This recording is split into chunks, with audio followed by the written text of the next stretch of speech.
Дорогі друзі, наші Збройні Сили України надійно знищують ворога. Причому ворогів настільки багато знищено, що навіть уже Російська Федерація це признає.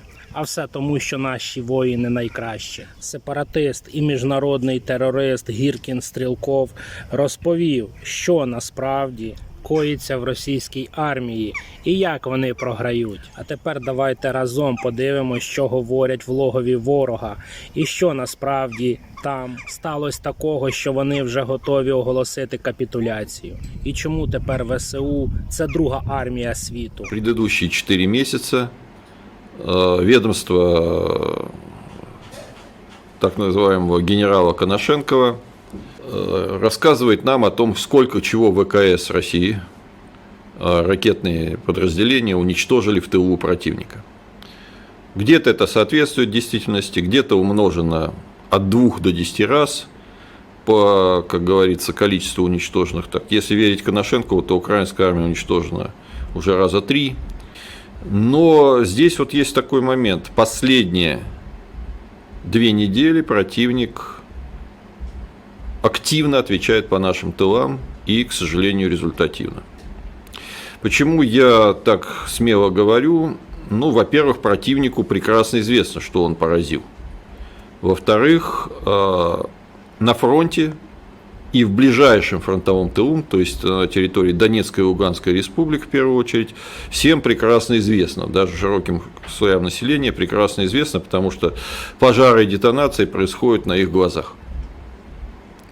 Так вот, противник за последние 2 недели уничтожил у нас не менее 8 крупных артиллерийских складов, причем уровня корпус-армия. Ну, там может быть пару бригадных, конечно, но в основном это крупные артиллерийские склады, ракетно-артиллерийского вооружения. Кроме того, уничтожено довольно большое количество нефтебаз, уничтожено некоторое количество командных пунктов, причем ну, не батальонных явно, а немножко повыше. Уничтожены позиции ПВО на отдельных участках. Плюс действиями ДРГ взрываются мосты и так далее и тому подобное. То есть речь идет о том, что игра в одни ворота, когда наши ВКС и ракетные войска расстреливали тыловые объекты противника, практически не получая сдачи, она закончилась. Последние 2 недели противник практически с исключительной, к сожалению, результативностью уничтожает наши тыловые объекты. Бьет по аэродромам, в первую очередь по складам боеприпасов, по пунктам управления, по дивизионам ПВО и практически везде достигает успеха. Про террористические обстрелы Белгорода я даже не говорю в данном случае. 4 месяца назад, когда наши войска стояли под Киевом, ни один практически украинский снаряд не падал на такую глубину на российской территории. Ни один российский крупный город не был обстрелян. Вернее, они пытались там по Таганрогу запулить, но это все сбивалось. А сейчас у них все получается. Причем не в одном месте, а во многих.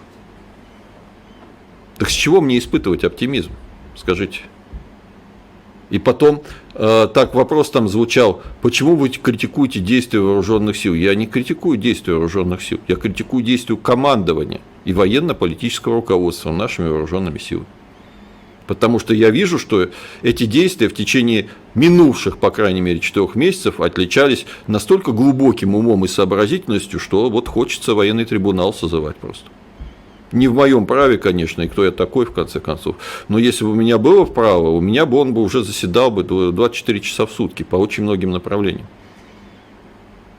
С чего мне испытывать, спрашивается, оптимизм, когда весь интернет набит видео, как на фронт гонят танки Т-62. Даже без чехлов. Чехлы давно пропили, а новых не пошили. С чего мне испытывать оптимизм, когда мне вот сообщает один из моих знакомых командиров, что у них в батальоне есть маскировочные сети, а это, простите, батальон мобилизованных, потому что маскировочные сети им подвезли волонтеры за свой счет. А в соседнем батальоне российских вооруженных сил, российских регулярных вооруженных сил, маскировочных сетей, как, кстати, как их походных кухонь, нету вот в принципе. Вообще. Вот как их привезли без походных кухонь, так у них их нету. Как их привезли без маскировочных сетей, вот так они без них и воюют. Где оптимизм? С чего мне его взяться, если за 4 месяца не смогли даже маск-сети привести в войска? А противник в это время усиливается, вот реально усиливается. Очень много вопросов было о применении, вот я просто суммирую, опять же, то, что мне поступало по разным моим мессенджерам, вот, на разных площадках, как противник применяет свои тяжелые РСЗО, «Химарс», так называемый, американские, ну, натовские будем считать. Хорошо применяет. Причем действительно уже есть примеры, что он применяет не только обычные ракеты, а у них там дальность до 70 километров.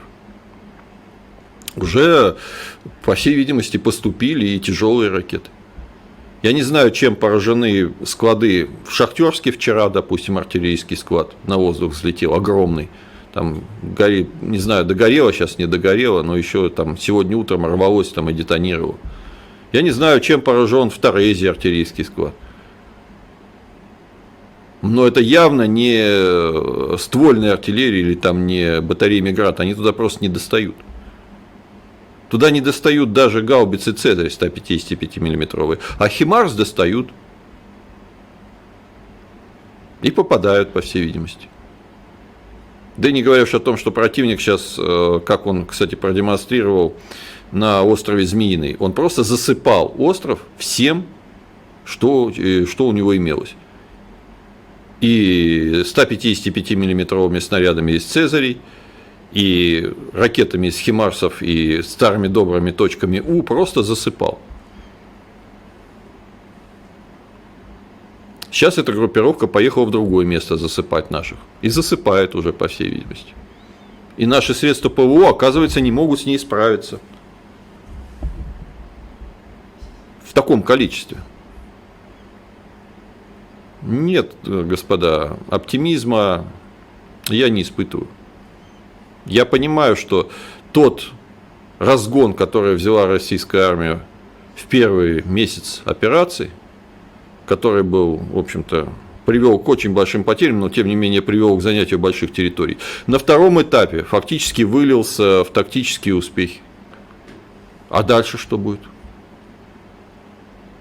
А дальше у меня возникает справедливый вопрос. Мобилизация не проведена нами, проведена Украиной. Мы гоним на фронт старье Т-62 и БМП-1, а противник получает новейшие системы вооружения. Причем, опять же, по коммуникациям, которые не нарушены и которые никто не собирался нарушать. Ни одного моста не разрушено на Днепре. Там в Днепропетровске были попадания в мост, но мост устоял. А мы продолжаем лупить по каким-то там тактическим объектам. То есть мы свое превосходство техническое, и, видимо, на начальном этапе, и численное, и в числе боеспособных подразделений, мы его не смогли реализовать.